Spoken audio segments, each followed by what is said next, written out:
Welcome all. तो आज से मैं ये न्यू सीरीज शुरू कर रहा हूँ जिसमें हम 14 डेज में 14 चैप्टर्स कवर करेंगे। अब उन चैप्टर्स के लेक्चर्स में हम पहले की 20 टू 30 मिनट्स बेसिक्स कंसेप्ट जो भी उस चैप्टर के रिलेटेड है वो हम कवर कर लेंगे, सीख लेंगे अच्छे से इन डेप्थ। ओके, उसके बाद मैं सीधा आऊँगा पीवाई क्यूज़ पे। पीवाई क्यू सिर्फ उसी चैप्टर के मैं मिनिमम 3 साल या 4 साल तक के पीवाईक्यू सॉल्व कराऊंगा, जिसमें MCQ 2 marker, 3 marker, 4 marker, 5 marker सारे कवर कराऊंगा उस चैप्टर के जो भी आए होंगे वो पिछले 2-3 सालों के अंदर के। ओके, अब वो किसी भी शिफ्ट में आए हो, शिफ्ट 1 शिफ्ट 2, मतलब सेट 1 सेट 2 किसी भी सेट में आए हो, सारे मैं कवर करवा दूंगा। इसका बेनिफिट ये है, देखो बेसिक कंसेप्ट तो आप अभी सीख लो तो अच्छी बात है अगर आपके वीक है तो, पर क्वेश्चंस के थ्रू आपको नए नए चीज़ें पता चलती है कि अच्छा इस कंसेप्ट को हम इस तरीके से भी यूज़ कर सकते हैं इस चैप्टर के अंदर। फिर क्वेश्चंस आपको एक्सपोजर देगा कि इस टाइप के भी सवाल आते हैं, और कोई पर्टिकुलर सवाल रहा जो कि एक एक यूनिक तरीके से सॉल्व किया जा सकता है, तो वो तरीका भी आपको इस लेक्चर के अंदर दिख जाएगा। तो और टाइम वेस्ट नहीं करूंगा, सीधा शुरू करते हैं अपन। तो अभी मैं आपको थोड़ा बेसिक कंसेप्ट बता देता हूँ रियल नंबर चैप्टर के अंदर जो जो आते हैं। ओके, तो रियल नंबर्स बेसिकली दो टाइप्स के नंबर्स होते हैं। एक तो आपके रैशनल नंबर्स और एक आपके इर्रेशनल। ठीक है, मैं बहुत धीरे धीरे पढ़ाऊंगा तो यही सजेस्ट करूंगा आप साइड बाय साइड मेरे साथ नोट्स बना लेना। जो बच्चों का बेसिक बहुत ही वीक है वो please side by side notes बनाते हुए चलिए। कैसा है ना, आप खुद लिखते हो तो आपको चीज़ें और अच्छे से समझ आती है। तो रियल नंबर्स जो है वो रैशनल और इर्रेशनल होते हैं। अब रैशनल में क्या क्या आते हैं आपके, नेचुरल नंबर आ जाएंगे, फिर आपका होल नंबर आ जाएगा, फिर इंटीजर्स आ जाएंगे, then fractions, and last decimals. ठीक है, लास्ट डेसिमल्स। ये हो गए आपके रैशनल नंबर्स के टाइप्स। नेचुरल नंबर क्या होते हैं, 1 से लेके इन्फिनिटी। होल नंबर 0 से लेके इन्फिनिटी। इंटीजर्स आपके -इन्फिनिटी से 0 और 0 से लेके पॉजिटिव इन्फिनिट। ठीक है, फ्रैक्शन क्या होता है, जो कि हम पी बाई क्यू फॉर्म में लिख सकते हैं। ऐसे सारे नंबर जो कि पी बाई क्यू फॉर्म में लिखे जा सकते हैं आर फ्रैक्शन, जिसमें क्यू कभी भी 0 नहीं हो सकता। डेसिमल्स, डेसिमल खुद 3 टाइप के होते हैं भाई। पहला होता है डेसिमल में टर्मिनेटिंग डेसिमल, फिर आता है non terminating repeating decimal, then last आपका नॉन टर्मिनेटिंग नॉन रिपीटिंग। तीनों का मीनिंग समझाता हूँ, ठीक है। ये सब बेसिक है यार, 9th स्टैंडर्ड 8th स्टैंडर्ड में पढ़ते हो, पर एक बार पता रहा तो इजी पड़ेगा। क्योंकि असर्शन रीजन में बहुत ही प्रॉब्लम हो जाती है अगर बेसिक्स वीक है तो, असर्शन रीजन और एमसीक्यू खास करके। ओके, डेसिमल्स में टर्मिनेटिंग डेसिमल मतलब क्या, ऐसे डेसिमल जिनका एक पर्टिकुलर एंड हो रहा हो, जैसे कि 1.2314 हो गया ना भाई, खत्म हो गया ये नंबर, तो ये टर्मिनेटिंग डेसिमल होते हैं। 1.345 हो गया टर्मिनेट। नॉन टर्मिनेटिंग रिपीटिंग, नाम में ही लिखा है नॉन टर्मिनेटिंग, यानी टर्मिनेट नहीं होंगे। और रिपीट होगा, रिपीट होगा क्या, एक पैटर्न रिपीट होगा नंबर्स का। तो 1.212121 चलते जाएगा। ये हो गया नॉन टर्मिनेटिंग रिपीटिंग का एग्जाम्पल। 7.7777 चलते जाएगा चलते जाएगा।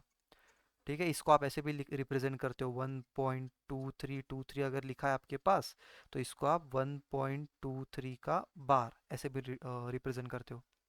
Non terminating non repeating numbers are those which do not show any particular pattern and never ends. For example, 4.5678131251 चलते जा रहा है चलते जा रहा है चलते जा रहा है, खत्म ही नहीं हो रहा, ना ही कोई पैटर्न दिखा रहा है। ये होते हैं नॉन टर्मिनेटिंग नॉन रिपीटिंग। अब याद रखना, इर्रेशनल नंबर होते क्या है, irrational number are non terminating non repeating decimal numbers. Okay, क्योंकि इन नंबर्स को आप ना पी बाई क्यू फॉर्म में नहीं लिख सकते, तो इसलिए ये इरेशनल नंबर होते हैं।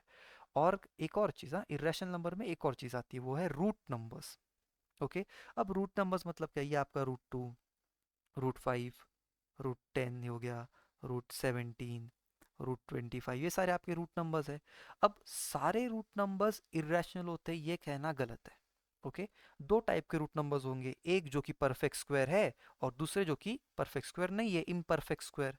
ठीक है, तो ये हो गए तुम्हारे परफेक्ट स्क्वायर वाले रूट नंबर्स, ये हो गए तुम्हारे इम्परफेक्ट स्क्वायर वाले रूट नंबर्स। तो ये सब होते हैं इर्रेशनल। ठीक है, ये सब होते हैं इर्रेशनल। पर जो भी एक परफेक्ट स्क्वायर रूट नंबर है उसको आप सिंप्लीफाई करके +-5 या फिर √16 को आप +-4 ऐसा लिख सकते हो ना, तो ये तो एक रैशनल नंबर हुआ। ठीक है ना, याद रखना perfect square are rational numbers, imperfect square are irrational number. तो अगर कोई क्वेश्चन आता है तो पहले सिंप्लीफाई करना फिर ही आंसर करना। ठीक है, ये हो गया। अब आते हैं थोड़ा सा और डिटेल में फंडामेंटल थ्योरम ऑफ अरिथमेटिक समझते हैं। ठीक है, ये फंडामेंटल थ्योरम ऑफ अरिथमेटिक क्या होता है? Any number can be written in the form of its prime factors. इसका मतलब क्या है? देखो, product of its prime factors, इसका मतलब क्या होता है? फॉर एग्जांपल एक नंबर लेता हूँ 120। ठीक है, ये एक नंबर है, तो every number can be written in the form of product of its prime, ऐसा लिखा रहता है वो स्टेटमेंट। तो प्रोडक्ट का मतलब तो मल्टीप्लिकेशन, और प्राइम फैक्टर्स मतलब क्या? यार ये जो तुम बचपन से करते आ रहे हो 120 को ऐसे करके जो करते हो ना, इसको आप प्राइम फैक्टराइजेशन कहते हो। ठीक है, अगर किसी को नहीं पता था तो आपके लिए बता दिया। तो इसको अपन प्राइम फैक्टराइज कर लेते हैं यार, प्राइम नंबर से फटाफट फटाफट। 2 5 सा और 5 1 सा। तो मैं 120 को लिख सकता हूँ 2 का क्यूब, देखो ना 3 2 आ रहे हैं, इंटू 3, 3 आ रहा था, और इंटू 5।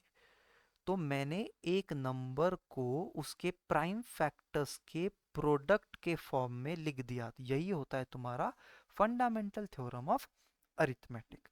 आई होप आपको समझ गया होगा। अब ये क्यों इंपॉर्टेंट है, देखो, मैंने एक एमसीक्यू देखा था पीवाईक्यू में, जिसमें ऐसा लिखा था एलसीएम ऑफ टू नंबर्स, कोई दो नंबर रैंडम मान लेता हूँ फिलहाल के 20 और मान लेते हैं 70। ठीक है, एलसीएम ऑफ 20 एंड 70 इज, और उसके बाद चार ऑप्शन थे। तो वो चार ऑप्शन इस फॉर्मेट में थे, ऐसे ऐसे फॉर्मेट में दे रखे थे। ठीक है, तो आपको देख के कंफ्यूज नहीं होना है, इसलिए बता रहा हूँ कि भाई ये भी तो एक नंबर ही बनाएंगे ना आगे जाके, तो आपको अगर वो नंबर पता है तो उसको, उस नंबर को उसके प्राइम फैक्टर्स में आप लिख सकते हो। तो इतना कंफ्यूज होने की बात नहीं है। ठीक है ना, आई होप क्लियर है। और थोड़ा आगे बढ़ते हैं, एचसीएफ एलसीएम पे जाते हैं। ठीक है, मैं पेज ऐड कर लेता हूँ। ओके, चलो जाते हैं आगे।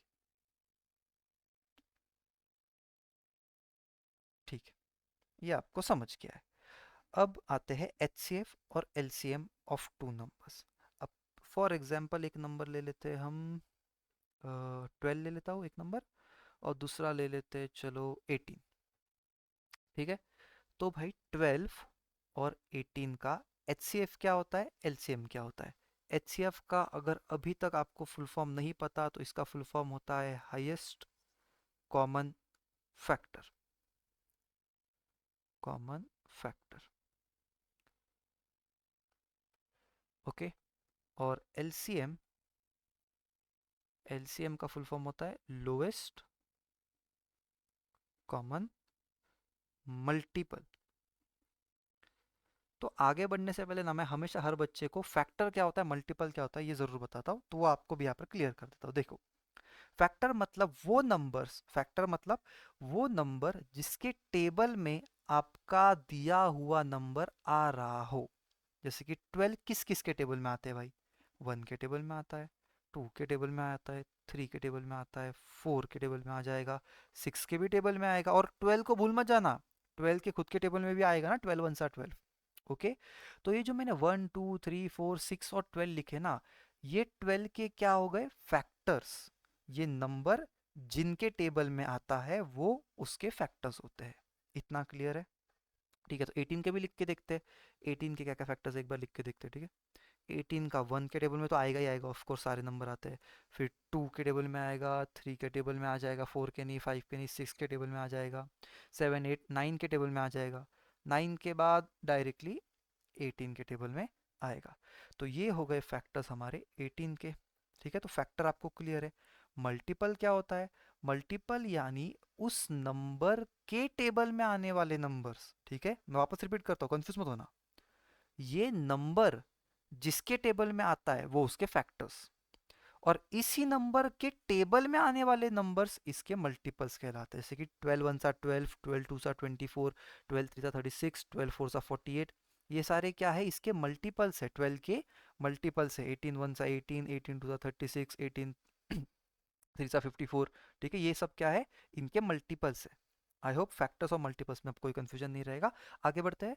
हाईएस्ट कॉमन फैक्टर मतलब क्या भाई? देखो, दो नंबर्स के बीच का हाईएस्ट कॉमन फैक्टर यानी उन दोनों की जो फैक्टर्स की लिस्ट है ना, उसके अंदर का सबसे बड़ा कॉमन वाला नंबर, वो होते हैं हाईएस्ट कॉमन फैक्टर। जैसे कि अब 12 और 18 के अपने फैक्टर्स लिखे, इसमें दोनों में कॉमन आने वाला सबसे बड़ा फैक्टर कौन सा है? तो मैं बोलूंगा भाई 6, और यहाँ पर भी 6। देखो, क्योंकि 6 के बाद इसके पास 12 आता है, और 6 के बाद इसके पास 9 और 18 आता है, जो कि कॉमन नहीं है। तो हाईएस्ट कॉमन फैक्टर क्या हो गया? 6। फिर लोवेस्ट कॉमन मल्टीपल क्या होता है? एलसीएम क्या होता है? सब लोवेस्ट मतलब सबसे छोटा, कॉमन मल्टीपल। अब मल्टीपल तो आपको समझ चुका है, तो दोनों के मल्टीपल में सबसे छोटा कॉमन मल्टीपल यानी सबसे पहले आने वाला कॉमन नंबर। तो भाई 12 के टेबल में आने वाला सबसे पहला नंबर जो कि 18 के भी टेबल में आ रहा है वो है 36। यहाँ पर भी 36, तो एलसीएम हो गया 36, और एचसीएफ आपका हो गया 6। तो एच सी एफ एलसीएम एकदम 100% क्लियर हो चुका होना चाहिए। अब हम थोड़े डिटेल में आते हैं, इसके प्रॉपर्टीज वगैरह होते हैं एच सी एफ और एलसीएम के, वो सारे बताता हूँ। ओके, तो अब आप याद रखना, कोई भी आपके पास रैंडम नंबर्स है, कोई भी आपके पास रैंडम नंबर्स है, तो एच सी एफ हमेशा उन नंबर से छोटा होगा, या मैक्स टू मैक्स उनके इक्वल हो सकता है। ठीक है, मैक्स टू मैक्स उनके इक्वल हो सकता है, या तो उनसे छोटा ही होगा हमेशा, मतलब छोटा ही होता है वैसे तो। ठीक है, और एलसीएम हमेशा इन दोनों नंबर से बड़ा होगा, याद रहेगा। एलसीएम हमेशा नंबर्स, गिवन नंबर से बड़ा होता है, एचसीएफ हमेशा गिवन नंबर से छोटा होता है। डन। एक और चीज, एचसीएफ के टेबल में एलसीएम हमेशा 100% फिक्स्ड है, आएगा ही आएगा। एचसीएफ के टेबल में एलसीएम हमेशा आता है। एग्जाम्पल जो अभी क्या था देख लो, 6 था एचसीएफ, अब 6 के टेबल में 36 जो कि एलसीएम था, आता है ना, 6 6 सा 36। ठीक है, तो याद रहेगा, ये बेसिक सा चीज याद रहेगा। उसके बाद एक और जो आप पढ़ते हो यार, H C F into L C M is equals to product of two numbers. ये प्रॉपर्टी बहुत इंपॉर्टेंट है, बहुत जगह पे यूज होगी, बहुत सारे एमसीक्यूज में खास करके यूज होती है, तो आपको याद होनी चाहिए। H C F into L C M is equals to product of two numbers. Okay, चलो, इतना आई थिंक क्लियर रहेगा। अब एक लास्ट चीज बची है, वो कर लेते हैं, फिर हम सीधा क्वेश्चंस पे आने वाले हैं। ठीक है, H C F L C M calculate कैसे करना होता है भाई? देखो, आप जब भी आपके पास कोई क्वेश्चन है, कोई बड़ा नंबर लेता हो, ठीक है, 102 ले लिया मैंने, एंड एक ले लेते हैं 63 ले लेते हैं। ठीक है, अगर आपको इन दो नंबर्स का एचसीएफ या एलसीएम फाइंड करना है, तो सबसे पहले आप इन दोनों का करोगे प्राइम फैक्टराइजेशन। और प्राइम फैक्टराइजेशन क्या होता है, अभी जस्ट थोड़ी देर पहले बताया, आई थिंक सबको आता है। 251 सा, फिर 317 सा, और 17 1 सा। फिर यहाँ पर आ जाएगा 321 सा, 37 सा, एंड 7 1 सा। ये हो गया प्राइम फैक्टराइजेशन। इसको लिखने का अलग से, तो 102 का प्राइम फैक्टराइजेशन है 2 इंटू 3 इंटू 17। ओके, 63 का प्राइम फैक्टराइजेशन है 3 का स्क्वायर इंटू 7। तो अगर आपको दो नंबर्स का एचसीएफ निकालना है बाय प्राइम फैक्टराइजेशन, तो आप उन दोनों नंबर्स के प्राइम फैक्टराइजेशन में जो कॉमन नंबर है वो लिखोगे, और उस कॉमन नंबर की सबसे छोटी पावर लिखोगे। समझते हैं? देखो, दोनों में कॉमन कौन है? 3 है, तो मैंने 3 लिख दिया। अब 3 की पावर यहाँ पर 1 है, और यहाँ पर 3 की पावर 2 है, तो छोटी पावर बोली मैंने। एचसीएफ में क्या लिखनी है? छोटी पावर, कॉमन नंबर की छोटी पावर। तो 3 की सबसे छोटी पावर यहाँ पर 1 है, तो एचसीएफ तुम्हारा 3 ही होगा। आगे बढ़ते हैं, एलसीएम देखो। एलसीएम होता है सारे अलग अलग फैक्टर्स की हाईएस्ट पावर। ओके, सॉरी, सारे अलग अलग नंबर्स, सारे अलग अलग फैक्टर्स की हाईएस्ट पावर। तो अलग अलग फैक्टर कौन कौन से है? 2 है, 3 है, 7 भी है और 17 भी है, और इनकी इनकी हमको लगानी है हाईएस्ट पावर। तो 2 7 17 की तो 1 ही है हाईएस्ट पावर, पर 3 की हाईएस्ट पावर 2 है। तो ये हो गया एलसीएम। ऐसे आप एचसीएफ और एलसीएम कैलकुलेट करते हो। ये सॉल्व कर लेना, अभी क्वेश्चन दिया भी नहीं है, बस बता रहा था। सॉल्व करके आपको एलसीएम का आंसर मिल जाएगा। ठीक है, चलो ओके। एक लास्ट चीज़ आपको इस चैप्टर में सिखानी है, जो कि बहुत सारे एमसीक्यूज वगैरह में यूज़ होती है, तो अच्छे से ध्यान देना। अब आपको सवाल आता है, एक फ्रैक्शन दिया रहेगा आपके पास, एक फ्रैक्शन दिया रहेगा, फॉर एग्जांपल 81/25, और आपको पूछेंगे tell whether it is terminating और नॉट, मतलब वो एक टर्मिनेटिंग डेसिमल आंसर देगा या नहीं। अब जिनको बेसिक नहीं आते ना, जिनको ये ट्रिक नहीं पता, वो यार ये सब करते बैठेंगे, डिवीजन वगैरह 25 3 सा 75 वगैरह, ये सब करते बैठ जाएंगे और आपका बहुत टाइम इसमें चले जाएगा। ओके, ये पॉइंट में करते रहेंगे टर्मिनेटिंग है या नहीं देखने के लिए, और कभी कभी नॉन टर्मिनेटिंग आए तो कब तक करोगे। ठीक है, तो वो टाइम वेस्ट ना हो उसके लिए ट्रिक क्या है, कंसेप्ट क्या है, वो देखो। किसी भी फ्रैक्शन के डिनोमिनेटर में, किसी भी फ्रैक्शन के डिनोमिनेटर का अगर हमने प्राइम फैक्टराइजेशन किया और उसमें उसमें अगर सिर्फ 2 इंटू 5 आ रहा है, ठीक है, सिर्फ 2 होना चाहिए एज अ फैक्टर या 5 होना चाहिए एज अ फैक्टर, तो फिर वो टर्मिनेटिंग होगा, 101% वो टर्मिनेटिंग होने वाला है। पर इन दोनों के अलावा कोई भी और फैक्टर आ जाए, 3 7 11, कुछ भी कोई भी अलग फैक्टर आ जाए तो वो टर्मिनेटिंग नहीं होगा। ठीक है, एग्जाम्पल देता हूँ यही वाले क्वेश्चन को, 81/25, तो 25 को मैं क्या लिख सकता हूँ, 5 इंटू 5 बराबर है ना। तो इसके प्राइम फैक्टर में सिर्फ 5 आ रहा है, तो ये टर्मिनेटिंग होगा। डन। अगर मैं लिखता 81 ही नंबर ले लेता हूँ, 81/16। डन। तो 16 को तो हम लिख सकते हैं 2 इंटू 2 इंटू 2 इंटू 2 बराबर है, तो इसके प्राइम फैक्टर में सिर्फ 2 आ रहा है, तो ये भी टर्मिनेटिंग होगा। पर अगर मैंने कोई डिनोमीटर में ऐसा नंबर ले लिया, फॉर एग्जांपल 12 ले लेते हैं, तो 81 अपॉन ये क्या बनेगा, देखो 2 इंटू 2 इंटू 3 बनेगा। अब मेरे को 5 आता तो चल जाता, अगर मेरे प्राइम फैक्टर में 2 या 5 है तो मेरा काम चल जाता, पर यहाँ पर तो 3 आ गया, तो ये टर्मिनेटिंग नहीं होगा, ये टर्मिनेटिंग नहीं होगा। बराबर है। अब कैची क्या होता है इस क्वेश्चन में, कैची क्या होता है पता है क्या, आपको चेक करना पड़ेगा भाई न्यूमरेटर से कहीं ये जो दूसरा फैक्टर है वो कट तो नहीं हो जा रहा। जैसे कि 81 3 को कट कर देगा, देखो 3 को यहाँ पर कट कर देंगे, तो ये बनेगा 3 2 सा 6, फिर 21 7 सा, तो एक्चुअल में क्या है ये 27/2 इंटू 2। तो अकॉर्डिंग टू आवर कंसेप्ट अब ये टर्मिनेटिंग होना चाहिए। तो ये सारा माइंड गेम्स खेलता है भाई, एमसीक्यू का काम ही यही है कि आप गलती कर दो जल्दबाजी में, क्योंकि आप कम टाइम देते हो एमसीक्यू को। तो कंसेप्ट बहुत स्ट्रांग रखना। लास्ट टाइम एक और बार बता रहा हूँ, किसी भी फ्रैक्शन, कुछ भी नंबर है, किसी भी फ्रैक्शन के अगर डिनोमिनेटर के नंबर में सिर्फ 2 है as a prime factor, 2 into कितने बार भी हो सकता है, 2 है या 5 है, ठीक है, 2 या 5 है तो वो टर्मिनेट होगा। उसके अलावा कोई भी नंबर आ जाए तो वो नॉन टर्मिनेटिंग होगा। पर एक बार चेक कर लेना कि ये फैक्टर कहीं इसको कट तो नहीं कर रहा, अगर कट हो रहा है तो पहले ही कट कर दो, तो वो टर्मिनेटिंग ही आंसर आ जाएगा। डन। आई होप क्लियर है। अब मैं सीधा पीवाईक्यूज पे आ जाता हूँ। ओके, ठीक है, तो अब हम पीवाईक्यू करेंगे 2025 की। ठीक है, पहला क्वेश्चन देखते हैं, एमसीक्यू है, -1 की पावर n प्लस -1 की पावर 8 इज इक्वल्स टू 0, ये गिवन है।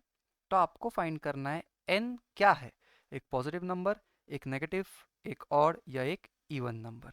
कैसा पता चलेगा, सबको ये बेसिक पता रहेगा कि 1 की पावर कुछ भी रखे आंसर 1 आता है। अब जब बात आती है नेगेटिव नंबर की, जब बात आती है नेगेटिव नंबर की, तो कोई भी नेगेटिव नंबर अगर आपके पास है, उसकी पावर अगर एक इवन नंबर आ जाए तो वो आंसर पॉजिटिव बन जाएगा। पर अगर उसकी पावर ऑड नंबर रही तो वो आंसर नेगेटिव ही रहेगा। ठीक है, इसका लॉजिक क्या होता है, देखो यार, -1 का स्क्वायर मतलब क्या, -1 इंटू -1, तो माइनस से माइनस कट हो जाता है, आंसर 1 आता है। और जब पावर ऑड होती है तो क्या होता है, -1 इंटू -1 इंटू -1, तो दो माइनस तो कट हो जाएंगे पर ये एक माइनस रह जाएगा ना, इसलिए आंसर आता है नेगेटिव। ये लॉजिक होता है। ओके, तो इधर क्या बोला था, हमारे पास ये इक्वेशन का आंसर क्या है, 0 है। तो भाई -1 की पावर n, और ये जो है -1 की पावर 8, ये तो +1 बन जाएगा, इवन नंबर है उसकी पावर में, इक्वल टू 0। यार अगर इन दोनों का एडिशन करके 0 आने वाला है, तो यार ये माइनस को माइनस रखना पड़ेगा कि नहीं। ये माइनस का जो 1 है ना, वो हमेशा माइनस ही रहना चाहिए। तो भाई n होना चाहिए एक ऑड नंबर होगा तभी तो ये माइनस रहेगा। अगर इवन नंबर आया तो ये पॉजिटिव बन जाएगा, और 1 + 1 तो 2 होता है, 0 नहीं होता। ओके, तो आंसर है इसका ऑड नंबर। चलो आगे बढ़ते हैं।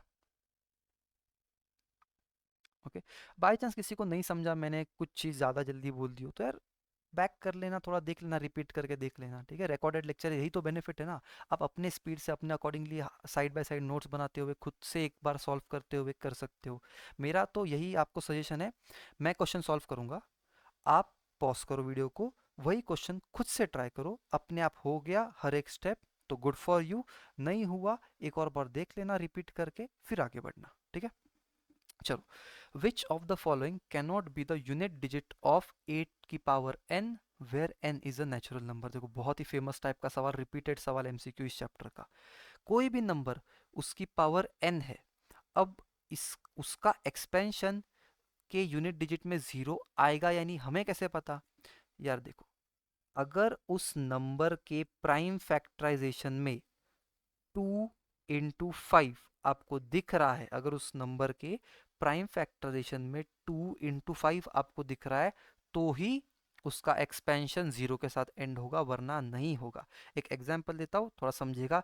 इस 2 × 5 को वो ऊपर वाले जो मैंने अभी पढ़ा था थोड़ी देर पहले, यहाँ पर आपको 2 × 5, इससे, हाँ इससे कंपेयर मत करना। यहाँ पर क्या बता रहा था मैं, कोई भी फ्रैक्शन टर्मिनेटिंग है, यानी कैसे पता चलता है, अगर उसके डिनोमिनेटर के प्राइम फैक्टर्स में 2 और 5 हो तो पता चलेगा। अगर 2 अकेला है चल जाएगा, 5 अकेला है चल जाएगा, 2 और 5 दोनों है तो भी चल जाएगा, पर इन दोनों के अलावा कोई भी एक एक्स्ट्रा नंबर आ जाए, कोई भी एक अलग नंबर आ जाए, तो वो टर्मिनेट नहीं होने वाला। बस एक बार चेक करना है कि वो जो एक्स्ट्रा नंबर है वो न्यूमरेटर से कट तो नहीं हो रहा कहीं, क्योंकि कट हो गया तो अपना काम ही इजी हो जाएगा, रास्ते से हट गया वो नंबर। ये बात थी। और यहाँ पर मैंने आपको क्या बताया कि किसी भी नंबर की पावर कितनी भी हो, कितनी भी बड़ी पावर हो, उसका एक्सपेंशन की यूनिट डिजिट में 0 आएगा यानी कैसे पता चलेगा, तो उस नंबर के प्राइम फैक्टराइजेशन से। 8 का प्राइम फैक्टराइजेशन होता है 2 का क्यूब। ओके, अब 2 है, पर क्या अपने पास 5 है, यहाँ पर 5 तो नहीं है। तो भाई इसका आप कितना भी बड़ा एक्सपेंशन लिख दो, कितनी भी बड़ी पावर लिख दो, कभी भी यूनिट डिजिट में 0 नहीं आने वाला। Excuse me. ओके, फॉर कोई और नंबर लेते हैं, 1 2 5 की पावर n। ओके, तो भाई 125 जिसको भी पता हो, ये 5 का क्यूब होता है। तो यहाँ पर अब 5 आ गया, पर अब 2 है क्या इसके पास, नहीं है, तो इसके भी यूनिट डिजिट में कभी भी 0 नहीं आने वाला। ओके, भाई इतना याद रखो, जो भी नंबर 0 के साथ एंड हो रहा है, 20 30 40, उन्हीं के एक्सपेंशन में हमेशा 0 लास्ट में आता है, वरना किसी नंबर के इसमें नहीं आता। डन। तो आपका यहाँ पर ऑप्शन में 0 है, तो 0 इज योर करेक्ट आंसर। ठीक है, विच of the following can not B the unit digit of 8 की पावर n, तो 0 नहीं हो सकता। आई होप क्लियर है, आगे बढ़ते हैं। ओके, यहाँ पर आ जाते हैं। If x is the LCM of 4 6 8 and y is the LCM of 3 5 7, यानी भाई 4 6 8 का एलसीएम, एलसीएम है अपने पास x, और एलसीएम ऑफ 3 5 और 7 ये दे रखा है अपने को y। ठीक है, मैं हर बार क्वेश्चन थोड़ा पार्ट बाय पार्ट पढ़ता हूँ, और जो समझ आता है वो लिखते जाता हूँ, एग्जाम में आप भी यही करा करो। तो x एलसीएम है 4 6 8 का, y एलसीएम है 3 5 7 का, and p is the LCM of x and y। तो यार ये जो x और y है ना, इनका LCM, LCM of x and y ये दे रखा है p। Then which of the following is true, तो इनमें से कौन सा ट्रू है। अब मेरे ख्याल से ये bx नहीं होगा, यहाँ पर 8x होना चाहिए। ठीक है, इन चारों में से कौन सा ऑप्शन ट्रू है। तो भाई देखो इजी है ना यार, छोटे छोटे नंबर्स है, 4 6 8 का एलसीएम क्या होगा। तो 4 क्या होता है भाई तुम्हारा 2 का स्क्वायर, 6 क्या होता है तुम्हारा 2 × 3, 8 होता है तुम्हारा 2 का क्यूब। तो भाई एलसीएम का लॉजिक क्या था, सारे फैक्टर्स और उनकी हाईएस्ट पावर, तो 2 की हाईएस्ट पावर 3 है, तो 8 3 सा 24। तो x की वैल्यू मिल गई अपने को 24, y निकाल लेते हैं। तो ये एमसीक्यू यार इजी इजी होते हैं, जल्दी जल्दी हो जाएंगे। 3 5 सा 15, 15 इंटू 7 कर देंगे अपन 105। ओके, सीधा सीधा एलसीएम आ गया मेरे पास, y की वैल्यू आ गई 105। तो हमें बोला है ये x और y का जो एलसीएम है वो है p, x और y का एलसीएम है p। तो अब इनका एलसीएम निकाल लेते हैं यार। 24 को 24 को अपन 2 का क्यूब इंटू 3 लिखे थे, और 105 क्या था अपना, 3 इंटू 5 इंटू 7 था। तो यार इन दोनों में अलग अलग फैक्टर कौन कौन से है, 2 है, 3 है, 5 है और 7 है, और हाईएस्ट पावर 2 की हाईएस्ट पावर 3 है। ओके, तो एलसीएम हो जाएगा अपने पास 24 इंटू 35, 24 इंटू 35 हो गया। डन। और कुछ हाँ देखो, अब यहाँ पर पहला ऑप्शन ही मेरे को करेक्ट दिख रहा है। देखो ये बड़ा कैलकुलेशन था कि नहीं, मैं माइंड में नहीं कर सकता, ठीक है, मेरा टाइम वेस्ट होता, मैं कैलकुलेशन करते बैठा, तो मैं ऑप्शन पे गया। तो ऑप्शन में देखो क्या ऑप्शन था, p इक्वल टू 35x, बराबर है कि नहीं, x की वैल्यू हमने क्या निकाली थी 24, तो वो कह रहे हैं कि p is equal to 35 into 24। तो भाई यही तो मेरा आंसर यहाँ पर आया है ना p का, यही तो मेरा आंसर आया है p का। तो मैंने वो मल्टीप्लिकेशन का टाइम बचाया, ऑप्शन से मैंने अपना आंसर देख लिया। तो यही आपको एग्जाम में भी करना है, टाइम बचेगा। ओके, ऐसे ही मैं यार पूरे वीडियो में बहुत सारे आपको टिप्स दूंगा, तो पूरा वीडियो एंड तक देखा करो, ठीक है, बहुत सारे टिप्स दूंगा मैं आपको। चलो नेक्स्ट क्वेश्चन पे आते हैं। यहाँ पर बोला है, if HCF of 98 and 28 is m and LCM of 98 and 28 is n, then the value of n minus 7m is, अरे चलो वापस वही क्वेश्चन है, m और n की वैल्यू निकालो, इसमें पुट करो, और क्या भाई 98 और 28 बाई 98, जिसको पता है मतलब जिसका कैलकुलेशन अच्छा है वो बता देगा, 49 इंटू 2 होता है, ठीक है। 49 को मैं और 7 के स्क्वायर में ऐसे लिख सकता हूँ, तो हो गया मेरा प्राइम फैक्टराइजेशन। फिर 28 को मैं लिख सकता हूँ 7 4 सा, और 4 को हम लिखेंगे 2 का स्क्वायर। अब HCF में क्या होता है भाई, HCF में होते हैं सिर्फ कॉमन फैक्टर्स, तो 7 और 2 कॉमन फैक्टर्स थे, और उनकी लोएस्ट पावर जो कि 1 है दोनों की, हो गया HCF आ गया 14। LCM क्या होता है, सारे फैक्टर्स और उनकी हाईएस्ट पावर, तो दोनों की हाईएस्ट पावर 2 है, देखो यहाँ पर 2 की हाईएस्ट पावर 2 है, 7 की हाईएस्ट पावर 2 है, तो ये बनेगा भाई 49 इंटू 4, यानी ये 36 हो गया, और 4 4 सा 16 और 19 हो गया। डन। हमें क्या पूछा है, value of n minus 7m, तो n आया अपना 196 और m अपना आया था 14, HCF m था, LCM n था। डन। तो करते हैं ना भाई, n माइनस 7m ना, तो n माइनस 7 इंटू m था 40, 196 माइनस 7 4 सा 28, 7 1 सा 7, 98, सब्ट्रैक्ट कर दो, आंसर आ जाएगा तुम्हारा 98। तो C option is correct. I think clear होगा, आगे बढ़ते हैं। चलो बहुत सारे एमसीक्यू, की और ये देखो, ये 2025 के ही है सिर्फ, मतलब अलग अलग सेट में इतने सारे अलग अलग टाइप के एमसीक्यूज एक ही चैप्टर से आ रहे हैं, तो एमसीक्यूज में ले डूबेगा चैप्टर अगर आपके बेसिक स्ट्रांग नहीं रहे तो। The greatest number which divides 70 and 125 living remainders 5 and 8 respectively is, देखो बहुत ही बढ़िया क्वेश्चन, यही टाइप के सवाल कंफ्यूज करते हैं। अब सबको कुछ ट्रिक्स पता रहेगी, सबने प्रैक्टिस करी है, ट्रिक पता रहेगी। जब भी क्वेश्चन में आता है वर्ड प्रॉब्लम में ग्रेटेस्ट नंबर, सबको पता है HCF फाइंड करना है। जब भी क्वेश्चन में लोएस्ट, स्मॉलेस्ट या लीस्ट ये शब्द आता है, तो सबको पता है यहाँ पर LCM फाइंड करना है, ठीक है। तो यार ये सारे trick good enough, well and fine यार, गुड इनफ है, बट क्वेश्चन के मीनिंग पे जाओ, वो ज़्यादा बेटर पड़ेगा। हमें क्या बोला है, द ग्रेटेस्ट नंबर मतलब सबसे बड़ा नंबर, सबसे बड़ा number which divides 70 and 125, which divide 70 and 125 का मतलब जो कि डिवाइड करता है 70 और 125 को, लिविंग रिमाइंडर्स 5 एंड 8 रिस्पेक्टिवली, और उसी के साथ रिमाइंडर भी देता है 5 और 8 रिस्पेक्टिवली। रिस्पेक्टिवली का मतलब 70 के केस में 5, 125 के केस में 8 रिमाइंडर देता है। तो ऐसा बड़ा, ऐसा सबसे बड़ा नंबर जो कि 70 और 125 को डिवाइड करके 5 और 8 रिमाइंडर रिस्पेक्टिवली देता है। अब ये पढ़ के मेरे को इतना समझ गया कि जो मेरा आंसर है वो इन दोनों, अरे एक सेकेंड ना, सॉरी, हाँ, जो मेरा आंसर है, जो मेरा नंबर जो मुझे पूछा गया है, इन दोनों से छोटा होना चाहिए ना, तभी तो इनको डिवाइड कर पाएगा। मेरा जो आंसर है वो इन दोनों नंबर से छोटा होना चाहिए, तभी तो उन दोनों को डिवाइड कर पाएगा। इनसे बड़ा नंबर होता तो डिवाइड ही नहीं कर पाता। Okay, getting my point.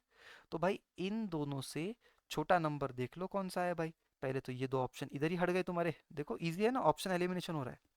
इधर ही हट के बचा क्या, 13 और 65, बराबर है। अब 65 को अगर मैंने 65 से अगर मैंने 70 डिवाइड किया तो मेरे को रिमाइंडर मिलेगा 5, 65 वन सा 65, तो रिमाइंडर 5, ये तो करेक्ट है भाई। 61 को जब मैं 125 से डिवाइड करूंगा, देखते हैं, 65 को मैंने 125 से डिवाइड कर दिया। अब 65 वन सा 65 और 65 टू सा करने गए तो अपन ये 130 हो जाता है, जो कि इससे बड़ा है, तो 1 से करना पड़ेगा। और रिमाइंडर तो बहुत बड़ा आएगा, तो ये तो अपना ऑप्शन रॉन्ग हो गया। तो हमें ऑप्शन एलिमिनेशन से ही आंसर मिल जाता है 13। चेक करने की भी ज़रूरत नहीं है। पर अब मेरा काम है आपको सिखाना है 10th में बेसिक्स वगैरह सारे क्लियर करना। तो ऐसे क्वेश्चन सॉल्व कैसे करते हैं, इतना तो आपको पढ़ के समझ जाना चाहिए कि वो नंबर इन दोनों से छोटा है तो HCF, जब भी नंबर गिवन डेटा से छोटा होता है तो हमेशा HCF फाइंड करते हैं, और जब भी नंबर गिवन डेटा से बड़ा आने वाला होता है तब LCM फाइंड करना होता है। ये आपको क्वेश्चन पढ़ के ही समझ जाएगा। अब क्या मुझे इन दोनों का HCF निकालना है? नहीं, रिमाइंडर दिया है ना, तो हम पहले 70 में से 5 माइनस करेंगे, 125 में से 8 माइनस करेंगे, तो 65 और 125 में से हमने 8 माइनस किया तो 117। इनका हमें HCF ढूंढना है। तो 65 होता है 13 5 सा, और 117 होता है तुम्हारा 13 9 सा, ठीक है, और 9 को तुम 3 का स्क्वायर भी लिख सकते हो। तो ये हो गया तुम्हारा प्राइम फैक्टराइजेशन। तो भाई HCF क्या होता है, दोनों में जो कॉमन है, तो 13 कॉमन है, तो आपका आंसर 13 ऐसे मिल जाता है। डन, इतना ही था। चलो, अब ये एक्चुअल में तुमको मैं बहुत बेसिक तरीके से बताने वाला हूँ, असर्शन रीजन एकदम जल्दी जल्दी बता देंगे। For any two prime numbers P and Q, their HCF is 1 and LCM is P plus Q। उन्होंने क्या बोला, P और Q दो प्राइम नंबर्स है, P और Q दो प्राइम नंबर है, इनका HCF है 1। ऑफ कोर्स यार, प्राइम नंबर का HCF हमेशा 1 ही होता है। LCM is P plus Q, ये क्या लॉजिक हुआ भाई, कुछ समझ नहीं आया होगा। ऐसे क्वेश्चन में ना हमेशा एग्जाम्पल माइंड में ले लो। कोई भी दो प्राइम नंबर मान लो भाई, 2 और 3, इनका HCF 1 है, यस करेक्ट। पर क्या इनका LCM P प्लस क्यू यानी 2 प्लस 3 है? इनका 2 प्लस 3 क्या होता है, 5।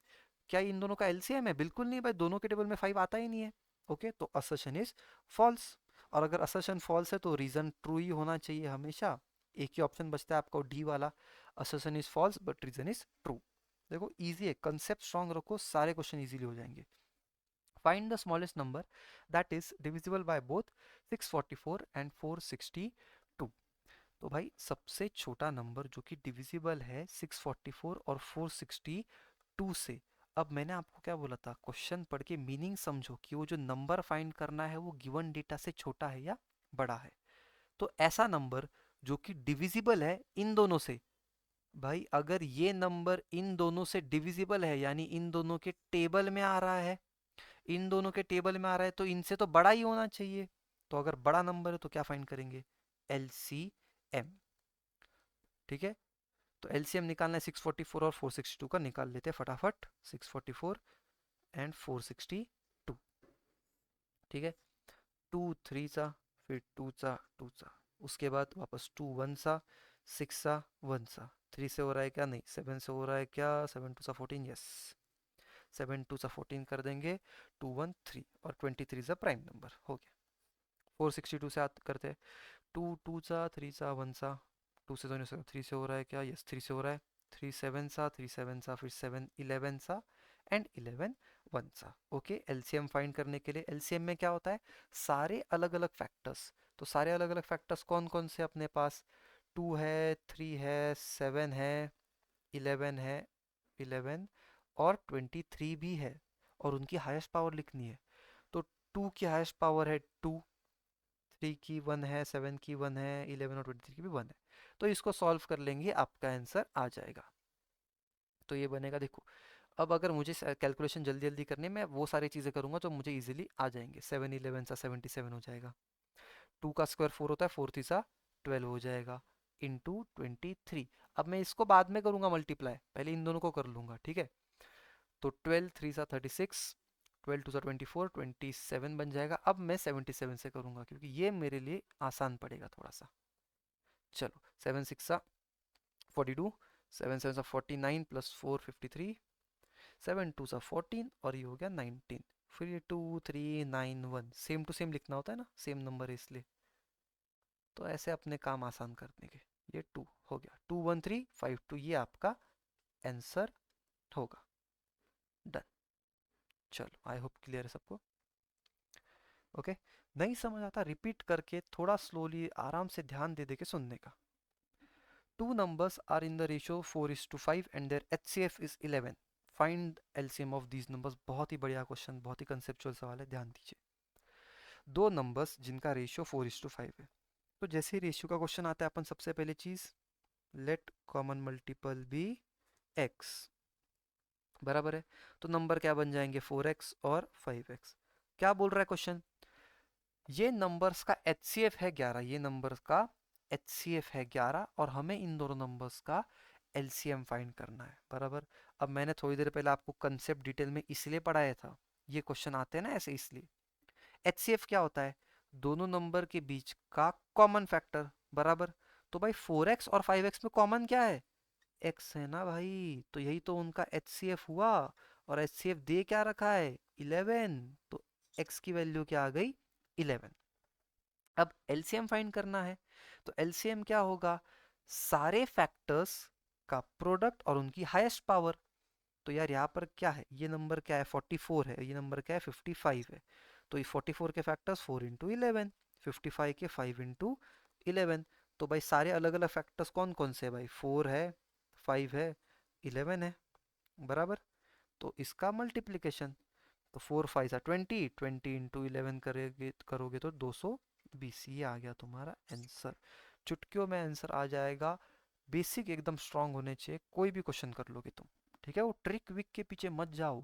लास्ट लास्ट में बहुत सारे यूट्यूबर्स ट्रिक वगैरह बताते बैठेंगे, यही क्वेश्चन आएगा सिलेबस में, यही क्वेश्चन आएगा हमारे इसमें से आएगा 90% सब यही होने वाला है। मत पढ़ो उसके बीच में, अपनी प्रैक्टिस खुद करो। Okay, next question. अब ये आ गए तुम्हारे वर्ड प्रॉब्लम जो कि 3 मार्कर 5 मार्कर या केस स्टडी में आते हैं, ठीक है। तो 3 sets of physics, chemistry and mathematics books have to be stacked in such a way that all the books are stored subject wise, okay, and the height of each stack is same। क्या समझा मेरे को, देखो, physics chemistry maths के अपने पास कुछ number of books है, इनको हमें स्टैक करना है। स्टैक मतलब क्या, एक के ऊपर एक रखना है, ठीक है, एक के ऊपर एक रखना है। और इस तरीके से रखना है कि एक स्टैक में एक पर्टिकुलर सब्जेक्ट की बुक होगी। अगर फिजिक्स की है तो पूरी बुक्स फिजिक्स की, अगर मैथ्स की है तो पूरी बुक्स मैथ्स की। और हर एक स्टैक की हाइट सेम होनी चाहिए, एक स्टैक इतने हाइट का और दूसरे इतने हाइट का, ये नहीं चाहिए, ये नहीं चाहिए, ठीक है। हमें दोनों स्टैक जो है वो सेम हाइट के ही चाहिए, सेम हाइट के ही चाहिए। ये क्वेश्चन में बोला है। The number of physics books is 144, लिख लेता हूँ, फिजिक्स के है 144 books. Then number of chemistry books is 180, okay. और क्या, number of mathematics book is 192। Assuming that the books are of same thickness, ठीक है, ये तो यूजलेस है, कोई काम का नहीं। अब याद रखो, हमें पूछा है कितने नंबर ऑफ स्टैक्स, हमें पूछा है कितने नंबर ऑफ स्टैक्स लगेंगे फिजिक्स केमिस्ट्री और मैथ्स के बुक्स के लिए, ओके। कैसे निकालेंगे भाई, मुझे तुम लॉजिकली बताओ। मैं तुमको थोड़ी देर पहले बताया वर्ड प्रॉब्लम्स में, गिवन डेटा से, गिवन डेटा से अगर छोटा आंसर आने वाला है तो एचसीएफ फाइंड करना है, और बड़ा आंसर आने वाला है तो एलसीएम फाइंड करने वाले हैं हम। तो मुझे बताओ, ये हमें हमें फाइंड क्या करने बोला, नंबर ऑफ स्टैक्स, बराबर है। अब ये नंबर ऑफ स्टैक्स इनसे ज्यादा हो सकता है क्या, भाई जितने बुक्स है उनसे ज्यादा स्टैक हो कैसे सकते हैं, उनसे कम ही होंगे ना।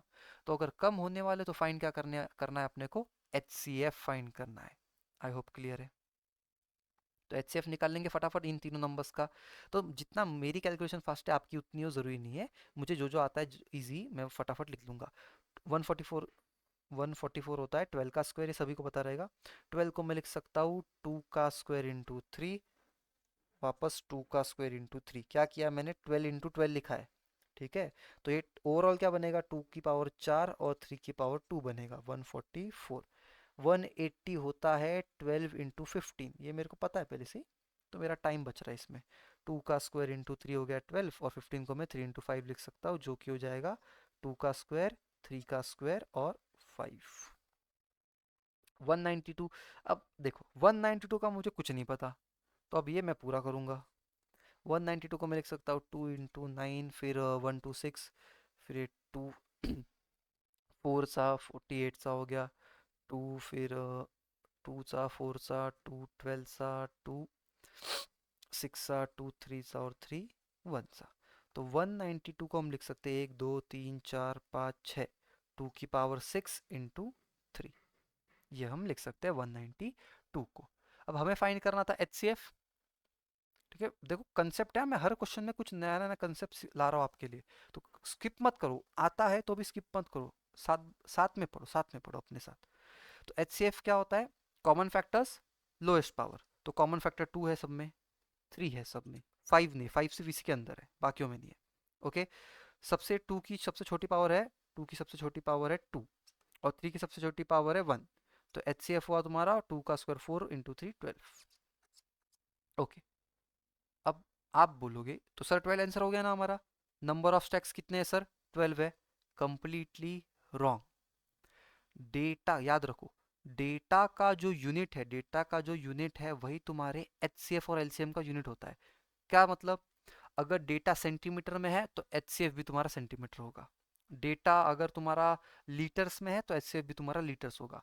अब डेटा था क्या, ये 144 180 192 क्या है, बुक्स है भाई, ये बुक्स दे रखे है, बुक्स। तो ये जो मेरा 12 है, ये 12 क्या है, बुक्स है। सर स्टैक पूछा था, बुक्स निकालिए, क्या करवा रहे हो आप यार। HCF जो आया ना 12 बुक्स, इसका मतलब क्या है, हर एक स्टैक में 12 बुक होंगे, हर एक स्टैक में 12 बुक। ये क्यों निकाला सर, अरे बोला गया था ना भाई कि जो हाइट है स्टैक की, स्टैक की जो हाइट है वो सबकी सेम है ना, तो अगर सबके स्टैक की हाइट सेम है तो हमको पता तो अब चले कि एक स्टैक में बुक कितने हैं, एक स्टैक में बुक कितने हैं। सर इससे कैसे आंसर आएगा फिर हमारा, यार 144 बुक्स फिजिक्स के हैं, एक स्टैक में 12 बुक रखने हैं, तो 144 डिवाइड बाय 12 कर दो ना, नंबर ऑफ स्टैक मिल जाएंगे तुमको। तो 144 डिवाइड बाय 12 करोगे, 12 आंसर आएगा। तो 12 स्टैक किसके, 12 स्टैक तुम्हारे फिजिक्स के। 180 डिवाइड बाय 12 करोगे, 15 आंसर आएगा। तो 15 स्टैक किसके, आपके केमिस्ट्री के। ओके, 192 डिवाइड बाय 12 करोगे तो आ रहा है 1 सा 12 और 72 6 सा, ठीक है, 16 स्टैक्स आ गए आपके मैथ्स के। ओके, आपका क्वेश्चन सॉल्व, 3 मार्क 5 मार्क जितने का भी है, आपको पूरे मार्क्स मिल चुके हैं। डन, चलो आगे बढ़ते हैं। ओके, ये भी बहुत ही बढ़िया क्वेश्चन, देखो ये ऐसे एमसीक्यू, ये जो ऐसे क्वेश्चन एमसीक्यू नहीं, एक्चुअल में 2 मार्क का सवाल है। ये ऐसे 2 मार्क के सवाल ना कंसेप्ट के साथ खेलते हैं, और अगर किसी के कंसेप्ट टीवी के तो नहीं कर पाएंगे ऐसे सवाल। Let p q r be 3 distinct prime number, distinct का मतलब सबको पता होना चाहिए, डिस्टिंक्ट मतलब अलग अलग, different. Let p q r be 3 different prime numbers, of prime number बोला है, याद रखना, ठीक है, हाईलाइट करके रखना, प्राइम नंबर बोला है। Check whether p into q into are plus q is composite number और नॉट। ओके, कर लेंगे। Further give an example for 3 distinct prime numbers p q r such that this is the composite number and this is the prime number. करते चलो, हमें पूछा सबसे पहले, क्या पूछा, check whether p q r plus q is a composite number और not, कैसे किया जाए, P into q into are plus q. देखो ये देख के ना, जिन्होंने प्रैक्टिस की ना, उनको एक क्वेश्चन माइंड में आया रहेगा, ये बहुत फेमस क्वेश्चन है, इस टाइप के फॉर्मेट में ऐसा लिखा रहता है, और प्लस ये, और पूछते हैं कि ये कंपोजिट है या नहीं। ये सेम सवाल आता है, ठीक है, सेम सवाल, ऐसे ही सवाल आते हैं, ऐसे अलग अलग नंबर्स लिखे रहेंगे, यहाँ पर अलग अलग नंबर्स होंगे, और पूछेंगे कि ये कंपोजिट है या नहीं। ठीक है, पैटर्न क्या है, याद रखना, इनमें जो भी नंबर्स लिखे ना, उसी में से कोई नंबर आगे प्लस में लिखा रहता है। तो हमें कैसे पता सर ये कंपोजिट है या नहीं, तो भाई देखो, ये जो भी आपके पास लिख के दिया है ना, वैल्यू इक्वेशन जो भी है, उसमें कुछ ना कुछ कॉमन है, वो कॉमन लो ना। इसमें क्यू कॉमन ले लिया, क्यू कॉमन, बचा क्या, P into are plus one बचा, P into are plus one बचा, बराबर है कि नहीं। तो मतलब यार, ये जो नंबर है मेरा, ये जो नंबर है मेरा, ये क्यू से तो डिवाइड होगा ही होगा, क्यू उसका फैक्टर है, क्यू उसका क्या है, फैक्टर है। ऊपर से ये ब्रैकेट खुद उसका एक फैक्टर है। और इसके अलावा वन भी तो होता है ना, वन भी तो एक उसका फैक्टर हो गया। तो टोटल कितने फैक्टर्स, मतलब मिनिमम, मिनिमम बोल रहा हूं, और भी ज्यादा हो सकते हैं। मिनिमम कितने फैक्टर्स हो गए अपने पास, तीन। और कंपोजिट नंबर की डेफिनेशन ही ये होती है कि दो से ज्यादा फैक्टर्स हुए तो वो कंपोजिट नंबर होगा। और प्राइम नंबर क्या होता है, सिर्फ दो फैक्टर्स। ठीक है, तो अब ये तो दो से ज़्यादा फैक्टर हो गए तो ये कंपोजिट नंबर होगा। सेम यहाँ पर भी वही करोगे, सेवन कॉमन ले लोगे, 2 इंटू 3 इंटू 11 लिखोगे +1। आप बोलोगे सेवन एक फैक्टर है, ये पूरा ब्रैकेट एक फैक्टर है, और इसके अलावा वन भी तो एक फैक्टर होगा। तो मोर देन टू फैक्टर्स है, इसलिए ये एक कंपोजिट नंबर है। तो हमने चेक कर लिया कि ये कंपोजिट है, और हमने उसका रीजन भी बता दिया। आगे क्या, give example of three different prime number such that P q r plus one is a composite number, P q r plus one is a prime number. तो भाई इसका मीनिंग है, हमें ये जो P q r plus one दिया है ना, P q r plus one, हमें चेक करना है भाई कि ये, मतलब हमें खुद से कोई नंबर अज्यूम करने हैं पी क्यू और आर की जगह पे, और बताना है कि वो कंपोजिट है या प्राइम है। ओके, तो मैं अज्यूम कर लेता हूँ, फर्स्ट वाले के लिए क्या चाहिए भाई, फर्स्ट वाले के लिए हमको लाने का है कंपोजिट। तो मैं अज्यूम कर लेता हूँ भाई 2 इंटू 3 इंटू 5, प्राइम नंबर है ना भाई, सबसे पहले तीन प्राइम मेरे दिमाग में यही आए, मैंने लिख दिए। 2 3 सा 6, 6 5 सा 30, 30 + 1 करोगे 31। तो भाई 31 तो एक प्राइम नंबर होता है, 31 तो एक प्राइम नंबर होता है, कंपोजिट नहीं। ओके, तो मैं सेकेंड वाले के लिए ये वाला आंसर लिख सकता हूँ, मैं बोलूँगा p की वैल्यू 2 रख दो, q की वैल्यू 3 रख दो, और r की वैल्यू 5 रख दो, तो तुम्हारा P q r plus one जो है वो एक प्राइम नंबर आता है। अब मुझे दिख गया भाई इनसे तो प्राइम आ रहा है, मैं कुछ और मान लूंगा अभी, p को 3 मान लेता हूँ, q को 5 मान लेता हूँ, और r को क्या 7 मान लेता है, +1। 3 5 सा 15, 15 7 सा 105 +1 यानी 106। अब ये ऑफ कोर्स कॉम्पोजिट नंबर है, 2 के टेबल में आता है, ये एक कंपोजिट नंबर है। तो हम बोलेंगे भाई p की वैल्यू 3 रखो, q की वैल्यू 5 रखो, r की वैल्यू 7 रखो, तो एक कंपोजिट नंबर मिल रहा है। तो ये तुम्हारे फर्स्ट वाले का आंसर और ये तुम्हारे सेकंड वाले का आंसर। ऐसे हिट एंड ट्राई करना पड़ेगा भाई, रट के नहीं आ सकते ये सब, आपको हिट एंड ट्राई करना पड़ता है। चलो, ये होमवर्क है, ये आपके होमवर्क है। मैं बस बेसिक एक चीज़ बता देता हूँ, रूट फाइव की वैल्यू आपकी 2.22 ऐसा कुछ तो समथिंग होती है, 2.2 के इधर। ओके, याद रखना। चलो, अब हम आएंगे 2024 के PYQs पे। The smallest irrational number by which √20 should be multiplied so as to get a rational number is। देखो, हमें पूछा है सबसे छोटा इरेशनल नंबर जिससे कि हम √20 को मल्टीप्लाई करेंगे तो वो एक रैशनल नंबर बन जाएगा। ये कैसे होगा भाई, √20 होता है क्या, पहले ये समझो। √20 को अपन ऐसे लिख सकते हैं, 4 इंटू 5, और 4 तो 2 का स्क्वायर होता है ना, तो 4 तो बाहर आ जाएगा 2 इसमें से, 2 √5। तो मैंने 20 को सिंप्लीफाई करके 2 √5 लिख दिया। हमेशा ये सिंप्लीफिकेशन करना याद रखना। अब मुझे इससे कुछ ऐसी चीज मल्टीप्लाई करनी है जिससे कि ये रैशनल नंबर बन जाए। √5 में अगर √5 मल्टीप्लाई करूंगा तो रैशनल बन जाएगा ना यार। देखो, ये 2 इंटू 5 बन जाएगा जो कि होता है 10। मिल गया अपने को आंसर √5। तो पहले सिंप्लीफाई करना है फिर आंसर देना है। √20 आंसर है, करेक्ट है, √20 दोगे ये भी आंसर करेक्ट है, पर उन्होंने क्या मेंशन किया था, स्मॉलेस्ट। तो स्मॉलेस्ट तो √5 हुआ ना, √20 तो बड़ा हो गया। आई होप आपको क्लियर है। चलो, the LCM of two prime numbers p and q, और ये ब्रैकेट वाली चीज इग्नोर कर सकते हो, प्रॉब्लम नहीं है। The LCM of two prime numbers p and q, इसका मतलब लिखा है कि p q से बड़ा है। ठीक है भाई, p q से बड़ा है। p and q is 221। ठीक है, एलसीएम दे रखा है p और q का 221। सबसे बड़ी हाईलाइट करने वाली चीज क्या पता है, प्राइम नंबर बोला है। प्राइम नंबर यानी p और q के बीच में ना कुछ कॉमन ही नहीं है। अगर इन दोनों के बीच में कुछ कॉमन ही नहीं है तो एलसीएम निकलेगा कैसे, एलसीएम निकलेगा p इंटू क्यू करके। नहीं समझा होगा, सबको नहीं समझा होगा, एक एग्जांपल लेता हूँ।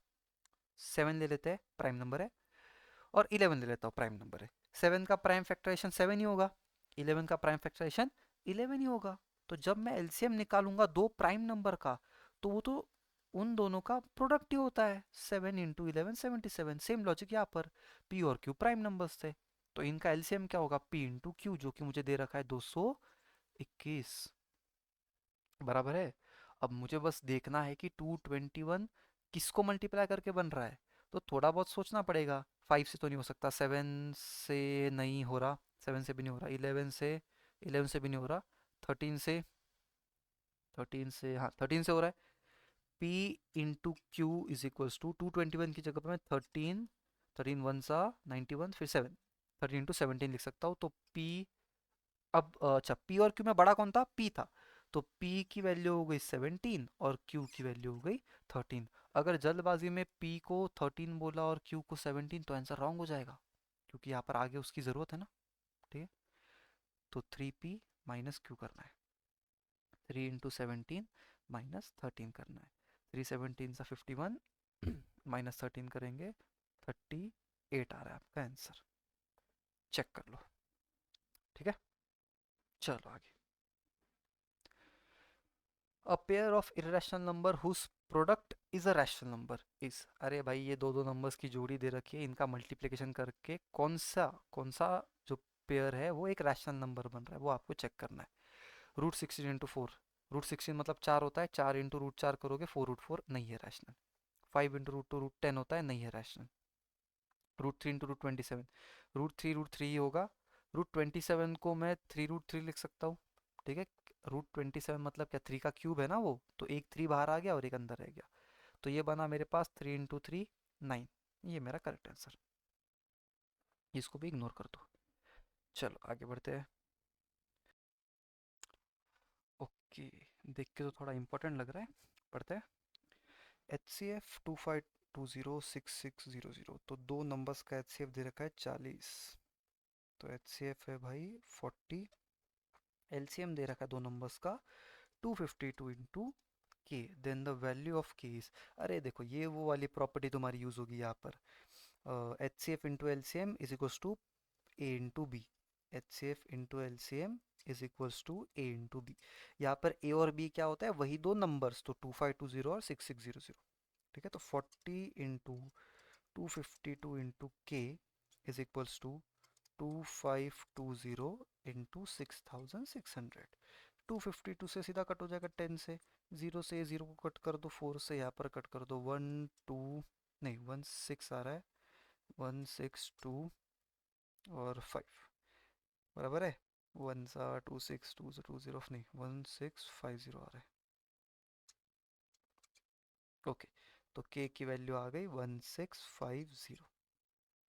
चलो ए ऑप्शन करेक्ट, फटाफट हो जाएगा एकदम। और क्या है भाई, ओ भाई साहब, तगड़ा क्वेश्चन लग रहा है ना, केस स्टडी। देखते तगड़े क्वेश्चन की अपन हवा टाइट कर देंगे। टीचिंग मैथमेटिक्स थ्रू एक्टिविटीज इस, ये सब किसी काम का नहीं होता, ठीक है, फालतू बनती है सब। अपन आएंगे मेन क्वेश्चन पे। हाँ, यहाँ पर ये नंबर का कुछ चालू हो रहा है। Miss Mukta planned a prime number game, okay, for class 5 students. She announced the number 2 in her class and asked the first student to multiply it by a prime number and then pass it to the second student. ठीक है, उसने दो लिया, एक बच्चे को बोला दो को किसी प्राइम नंबर से मल्टीप्लाई करो और दूसरे बच्चे को वो नंबर बताओ। The second student also multiplied it by a prime number and passed it to the third student. ठीक है, उसने भी एक प्राइम नंबर से मल्टीप्लाई किया और उस रिजल्ट को तीसरे बच्चे को बताया। In this way, by multiplying by a prime number, the last student got 173250. Now Mukta asked some question as given below to the students. What is the least prime number used by students? देखो ढंग से पढ़ना। What is the least prime number used by students? ये जो number है ना 1738 32 sorry 50, ये बना कैसे, टू मल्टीप्लाई पे कुछ उस बच्चे ने कोई प्राइम नंबर मल्टीप्लाई करेगा, फिर दूसरे बच्चे ने कोई और मल्टीप्लाई करेगा, तीसरे बच्चे ने कुछ और, मतलब ऐसे मान लेता हूँ चलिए, ये प्राइम नंबर ऐसे मल्टीप्लाई करते चले गए और ये आंसर आया लास्ट में। तो उन्होंने पूछा व्हाट इज द लीस्ट, मतलब सबसे छोटा prime number use by the students. जल्दबाजी में आधे बच्चे टू बोल के आएंगे, जो कि रॉन्ग हो जाएगा, टू बच्चों ने यूज नहीं किया था, टू तो मैम ने दिया था ना वो नंबर। ठीक है। तो सबसे छोटा नंबर जो बच्चों ने यूज किया हो सकता है वो है 3, वो होगा 3, क्योंकि 2 के बाद नेक्स्ट प्राइम नंबर 3 आता है। How many students are in the class, total students कितने हैं क्लास में, ये आपको पूछा गया है। ठीक है। तो हम क्या कर सकते हैं, देखो 173250 का प्राइम फैक्टराइजेशन निकाल सकते हैं, क्योंकि हर एक बच्चे ने एक ही प्राइम नंबर लिया है ना, और ये पूरा जो नंबर है वो बना कैसे है, प्राइम फैक्टर से ही तो बना है। तो अपने को फैक्टर्स जितने रहेंगे उतने ही तो स्टूडेंट्स रहेंगे, समझ जाएगा। ठीक है, करते 2 से कर दूंगा पहले तो। 2 8 सा, 2 6 सा, 2 6 सा, 2 2 सा और 5 सा, 5 से कर देते हैं। 1 सा, 7 सा, 1 6 3 सा, 1 2 2 सा और 5 सा वापस। अरे वापस 5 से हो गया। ठीक है। 5 3 सा 2 3, 4 सा 3 2 6 2 5 5 सा। ये तो कुछ गड़बड़ है, हर एक बच्चे ने क्या 5 से ही मल्टीप्लाई करके रखा है उसको। 5 6 सा 4 6, तो 9 सा 1 5 3 सा, 3 से हो रहा है ये। 3 2 सा, 3 सा 1 सा, 3 से वापस हो जाएगा। 3 7 सा 7 सा, फिर 7 11 सा 11 1 सा। तो ओके, तो बच्चों ने 3 यूज़ किया 2 बार, 5 यूज़ किया 3 बार, 7 एक बार, 11 एक बार, और 2 तो टीचर ने दिया था। तो हमको पूछा how many students are in the class, तो भाई एक 1 2 3 4 5 6 7 8, बराबर हमने गिने कितने, 8। पर क्या 8 हमारा आंसर है, देखो उन्होंने बोला था ये जो 2 नंबर है वो तो टीचर ने दिया। फिर पहले बच्चे ने एक नंबर से मल्टीप्लाई किया, तो पहला बच्चा इधर आया, दूसरा, तीसरा, चौथा, पांचवा, छठवा, सातवां। तो बच्चे कितने हैं क्लास में, 7। तो ये बहुत ही अच्छा सवाल है, मैं आपको बोला ना, ये पीवाई क्यूज ना बहुत इंपॉर्टेंट रहते हैं। फिर क्या है, what is the highest prime number use by the student, सबसे बड़ा प्राइम नंबर 11, खत्म। Which prime number has been use maximum times, 5, 1 2 3 बार यूज किया, खत्म। चलो next, LCM of 850 and 500, homework.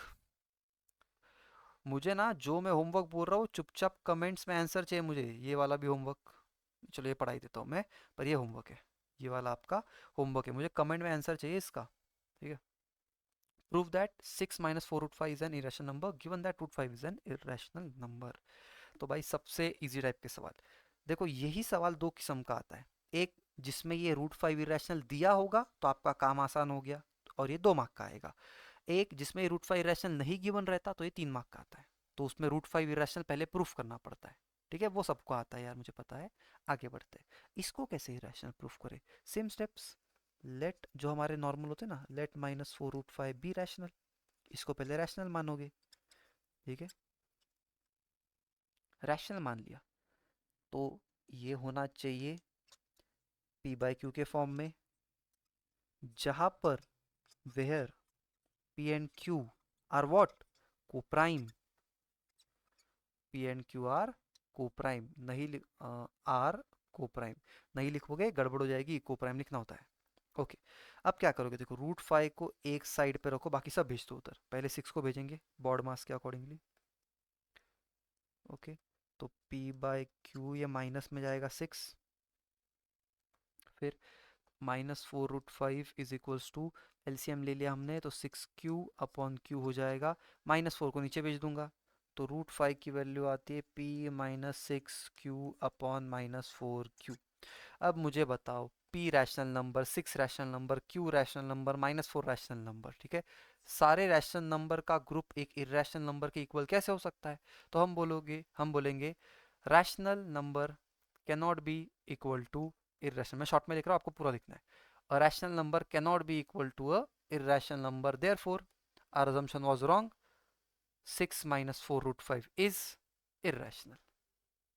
ऐसे आपको सॉल्व करना होता है, आई होप क्लियर है।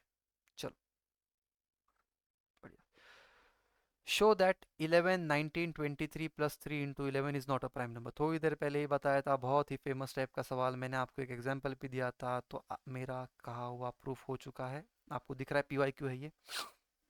तो यार देखो ऐसे में आपको प्रूफ करना है प्राइम नंबर नहीं है, प्राइम नंबर होता तो सिर्फ 2 फैक्टर्स होते हैं, अगर दो से ज़्यादा फैक्टर्स है तो प्राइम नहीं है, खत्म।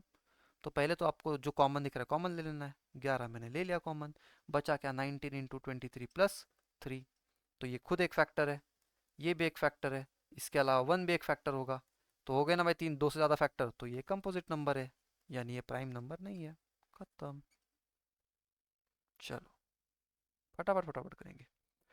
If two positive integers p and q can be expressed as p is equals to, अच्छा p का प्राइम, p का फैक्टराइजेशन दिया है, प्राइम नहीं फैक्टराइजेशन दिया है, और q का प्राइम फैक्टराइजेशन दिया है, प्राइम नहीं फैक्टराइजेशन दिया है, sorry, where a and b are prime numbers, then LCM of p and q is okay। तो इन दोनों का आपको पूछा है LCM भाई, LCM of p and q। LCM में क्या होता है, सारे यूनिक फैक्टर्स और उनकी हाईएस्ट पावर। तो पहले तो मैं इसको प्राइम फैक्टराइजेशन में लिखता हूँ, ये है फैक्टराइजेशन, मैं इसको प्राइम में लिखता हूँ। 18 क्या होता है भाई, 3 इंटू 6 बराबर, तो मैं उसको 2 इंटू 3 का स्क्वायर लिख सकता हूँ। कैसे, 2 का स्क्वायर 9 होता है, 9 टू 18, ओके, प्राइम फैक्टराइजेशन कर दिया। 20 को अपन लिख सकते हैं 4 इंटू 5, और 4 होता है 2 का स्क्वायर, तो ये बना ए क्यूब और बी स्क्वायर। तो भाई इन दोनों में, इन दोनों के प्राइम फैक्टराइजेशन में अलग अलग नंबर कौन से है, इन दोनों के प्राइम फैक्टराइजेशन में अलग अलग नंबर 2 है, 3 है, ए भी है, ए और बी भी है। तो 2 की हाईएस्ट पावर है 2, ओ 5 रह गया, 5 रह गया, 5 भी है। 2 की हाईएस्ट पावर 2, 3 की हाईएस्ट पावर कितनी है यार, 2 है, ए की हाईएस्ट पावर है 3, और बी की हाईएस्ट पावर है 2। तो अपना बन रहा है क्या, 2 का स्क्वायर 4 होता है, 3 का स्क्वायर 9 होता है, 5 भी बचा है, और क्या है ए क्यूब बी स्क्वायर। 4 5 20, 20 इंटू 9 होता है 180 ए क्यूब। और अरे ये देखो जल्दबाजी में मैं गलत ऑप्शन टिक कर रहा था, सेम सेम दिख रहा है, यहाँ पर है ए क्यूब। ठीक है, यही आप एग्जाम में भी कर सकते हो, अगर मैं कर सकता हूँ तो कोई ना कोई गड़बड़ी में कर सकता है आप में से भी, तो ध्यान देना एक बार। चलो आगे बढ़ेंगे। In a teachers workshop the number of teachers teaching French, Hindi and English, अच्छा ओके, फ्रेंच के टीचर्स क्या है भाई 48 है, हिंदी के कितने हैं भाई 80 है, और इंग्लिश, अरे भाई हमारा प्यारा मैथ्स, हमारा प्यारा मैथ्स नहीं लाया, so bad. Find the minimum number of rooms required if in each room the same number of teachers are seated and all of them are of the same subject. तो भाई number of rooms पूछे, word problem में क्या बताया है, जो find करना है, अगर गिवन डेटा से छोटा है तो एचसीएफ, गिवन डेटा से बड़ा है तो एलसीएम। नंबर ऑफ रूम्स क्या, गिवन डेटा यानी ये नंबर ऑफ टीचर्स है बराबर, ये नंबर ऑफ टीचर्स है। भाई टीचर्स से ज़्यादा रूम्स हो सकते हैं क्या, नहीं ना, तो टीचर से कम ही होंगे। तो निकालना क्या है, एच सी एफ निकालना है, ओके, निकालना क्या है एच सी एफ। चलो तो हम निकालते हैं 48, 80 और 144 का एच सी एफ। भाई देखो इजी इजी नंबर है, फटाफट करेंगे, प्राइम फैक्टराइजेशन में टाइम वेस्ट नहीं करूंगा। 48 क्या होता है 12 फोर सा 4 को मैं 2 का स्क्वायर लिखूंगा, 12 को मैं लिखूंगा 2 का स्क्वायर इंटू 3। तो ये ओवरऑल बन गया 4 का, सॉरी 2 की पावर 4, 2 की पावर 4 इंटू 3। 80 क्या होता है 4 इंटू 20 बराबर, 4 को मैं लिख सकता हूँ 2 का स्क्वायर, 20 को मैं लिख सकता हूँ 4 इंटू 5। तो ये बना 2 की पावर 4 इंटू 5। 144 होता है 12 का स्क्वायर, 12 का स्क्वायर होता है 2 की पावर 4 इंटू 3 का स्क्वायर। कैसे किया मैंने, अरे थोड़ी देर पहले यही क्वेश्चन सेम किया था ना, तो याद हो गया ना, वो विद प्रैक्टिस याद हो जाती है चीज़, इसलिए लिखते रहने का। ओके आगे बढ़ते, अब इनका मुझे एचसीएफ निकालना है। एचसीएफ में मुझे चाहिए होता है कॉमन फैक्टर, सिर्फ, अच्छा 3 तो नहीं है कॉमन भाई, सिर्फ कॉमन फैक्टर चाहिए। ठीक है, इसमें 2 और 3 है, इसमें 2 और 5 है, उसमें 2 और 3 है, तो तीनों में कॉमन कौन है 2, और 2 की लोएस्ट पावर तो जो कि 4 ही है, जो कि हो गया 2 का पावर 4 मतलब 16। तो भाई 16, क्या ये आंसर है, नहीं, क्या सिखाया था, डेटा का जो यूनिट है वही तुम्हारे एचसीएफ और एलसीएम का यूनिट होता है। तो ये 16 क्या आया, टीचर्स, यानी 16 टीचर एक रूम के अंदर है, 16 टीचर्स एक रूम के अंदर है। तो भाई फ्रेंच वाले टीचर्स के लिए कितने रूम होंगे, 16 3 सा 48, ठीक है, 16 3 सा 48 होता है। तो फ्रेंच वालों के लिए 3 रूम्स हो गए, 3 रूम्स हो गए। फिर 16 5 सा 80, तो हिंदी वालों के लिए 5 रूम्स हो गए। फिर 16 कितने का होगा, 8 सा होगा, है ना, 8 6 48, नहीं नहीं नहीं 8 सा नहीं होगा, 16 9 सा होगा, ठीक है। तो इंग्लिश वालों के लिए हो गए 9 रूम्स। तो टोटल कितने रूम्स हुए, क्योंकि हमको इंडिविजुअल नहीं पूछा ना मेरे ख्याल से, find the minimum number of rooms, तो एक साथ पूछे। 3 + 5 8, 8 + 9 17, 17 आपके पास नंबर ऑफ रूम्स मिनिमम आपको लगेंगे। चलो आई थिंक क्लियर है, बढ़िया क्वेश्चन था। ओके देखो देखो, ये बहुत ही इंपॉर्टेंट सवाल है अपने पास। क्या बोला गया है, if the graph of a polynomial touches x axis at only one point then the polynomial can not be a quadratic polynomial. इसका मीनिंग समझते हैं पहले, ठीक है। ग्राफ का क्वेश्चन, पॉलिनोमियल का क्वेश्चन है एक्चुअल में, पता नहीं मैंने इसमें क्यों डाल दिया, पर ठीक है डाल दिया है, देख लो यहाँ पर। आपका एक ग्राफ होता है, बेसिक थोड़ा बहुत सबको पता होना चाहिए यार। ग्राफ में क्या लॉजिक होता है, हर एक पॉलिनोमियल का एक ग्राफ बनता है, और ग्राफ पे वो एक्स एक्सिस को जितने पॉइंट्स पे कट करता है ना, उतने उसके जीरोस होते हैं, बराबर है। ओके। तो इस स्टेटमेंट के हिसाब से ग्राफ पे अगर पॉलिनोमियल एक्स एक्सिस को सिर्फ एक पॉइंट पे टच कर रहा है, तो भाई एक जीरो होना चाहिए। अगर एक जीरो है तो वो क्वाड्रेटिक पॉलिनोमियल नहीं होना चाहिए। हमको सुन के तो सही लग रहा है भाई, क्वाड्रेटिक के लिए तो भाई दो जीरोस लगते हैं, क्वाड्रेटिक के लिए चाहिए कितने, दो जीरोस। यहाँ पर तो सिर्फ एक ही जीरो बन रहा है, तो ये तो ट्रू है भाई, यहीं पर फंस जाओगे। ये वाला सबसे स्पेशल केस भूल मत जाना, ठीक है। इस केस में क्या होता है, इस केस में जो अपन ने पैराबोला बनाया, ये एक्स एक्सिस को बराबर एक पॉइंट पे कट करके जाता है, पर इसके भी दो जीरोस होते हैं। दो जीरोस कैसे, ये जो एक पॉइंट है ना, यही वो दोनों जीरोस होते हैं, यानी दोनों जीरोस सेम, इक्वल रूट्स याद है ना, x = 5 x = 5 ऐसा हो सकता है ना कभी ना कभी। तो ये है वो केस। तो भाई अगर एक पॉइंट पे टच करके जा रहा है तो क्वाड्रेटिक भी हो सकता है, तो असर्शन तो फॉल्स हो गया अपना। तो एक ही ऑप्शन बचता है D, assertion is false and reason is true. फिर भी रीजन पढ़ लेते क्या है। अब पॉलिनोमियल ऑफ डिग्री n, और n जो है वो वन से बड़ा है, okay, can have at most n zero. अच्छा चलो बढ़िया बढ़िया, अच्छा वही पढ़ लिया। एटमोस्ट n जीरो, याद आया कि एटमोस्ट, एटमोस्ट बहुत अच्छे से पढ़ा है आप सबको। एटमोस्ट का मतलब क्या होता है, ज्यादा से ज्यादा। तो याद रखना, जितनी डिग्री है उतने जीरोस नहीं होते, जितनी डिग्री है उतने ज्यादा से ज्यादा जीरोस हो सकते हैं। यानी क्वाड्रेटिक इक्वेशन का सिर्फ एक जीरो भी हो सकता है, कोई जीरो है ही नहीं ऐसा भी हो सकता है, या तो दो अलग अलग जीरोस भी हो सकते हैं, ठीक है। तो ये क्वेश्चन हो गया अपना, इंपॉर्टेंट है इसलिए बता दिया। चलो आगे देखते हैं। The ratio of LCM to HCF to LCM of the least composite number and the least prime number, okay, is. तो यहाँ पर बोला है ratio of LCM and HCF, तो एचसीएफ इज टू एलसीएम ऐसा दे रखा है। और ये एचसीएफ एलसीएम किसका, सबसे छोटे कंपोजिट नंबर और सबसे छोटे प्राइम नंबर का।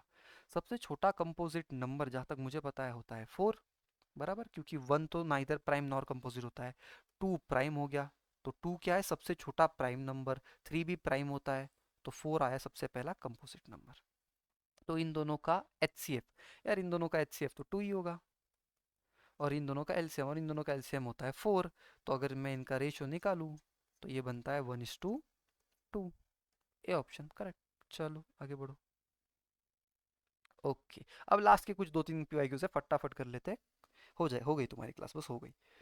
Find the least number which when divided by 12 16 24 leaves the remainder 7 in each case. भाई 10 मिनट की बात है, 10 मिनट की बात है, प्लीज नींद से बाहर आ जाओ अगर नींद में हो तो। लास्ट के कुछ दो तीन क्वेश्चन है, 10 मिनट की बात है, चलो। Find the least number which when divided by 12 16 and 24 leaves the remainder 7 in each case. बहुत ही बढ़िया सवाल, बहुत इंपॉर्टेंट है, ध्यान दो। ऐसा नंबर फाइंड करना है जो कि डिवाइड हो रहा है 12 16 और 24 से। यार ऐसा नंबर जो इन तीनों से डिवाइड हो रहा है, इनसे बड़ा होना चाहिए, तो क्या फाइंड करेंगे, एलसीएम। अब तो मेरे ख्याल से ये जो मेरा तरीका है सॉल्व करने का, ये आपके दिमाग में बैठ चुका है, आप भी कर लोगे, अब कितने भी वर्ड प्रॉब्लम आ जाए आप कर लोगे। ओके, वापस पढ़ते हैं। ऐसा नंबर फाइंड करना है जो कि 12 16 24 से डिवाइड हो रहा है और रिमाइंडर 7 दे रहा है इन ईच केस। भाई कुछ नहीं, देखो बहुत ईजी है, एलसीएम निकालते पहले। 12 क्या होता है, 2 का स्क्वायर इंटू 3। 16 होता है 2 की पावर 4, और 24 होता है 2 की पावर 3 इंटू 3। ओके, अब थोड़ा बहुत आता है भाई मेंटल कैलकुलेशन, तो मैंने फटाफट कर लिया। आपको टाइम लगता है कोई प्रॉब्लम नहीं, टेक योर टाइम।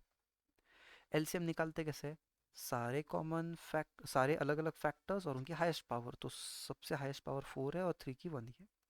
तो ये बना 16 इंटू 3 वरना यानी 48। तो एलसीएम आ गया 48। अब देखो 48 वो सबसे पहला नंबर है जो इन तीनों के टेबल में आता है, बराबर है, मतलब इन तीनों से डिवाइड हो रहा है। पर अपने को रिमाइंडर कितना चाहिए था, 7। तो रिमाइंडर याद रखो, मेरे मेरे accordingly remainder is the extra part. मैं जब पढ़ाता हूँ तो मैं हमेशा बताता हूँ बच्चों को remainder is the extra part. तो हमें 7 एक्स्ट्रा चाहिए ना। एक्स्ट्रा चाहिए मतलब क्या, ऐड करना पड़ेगा तभी तो एक्स्ट्रा मिलेगा, ठीक है।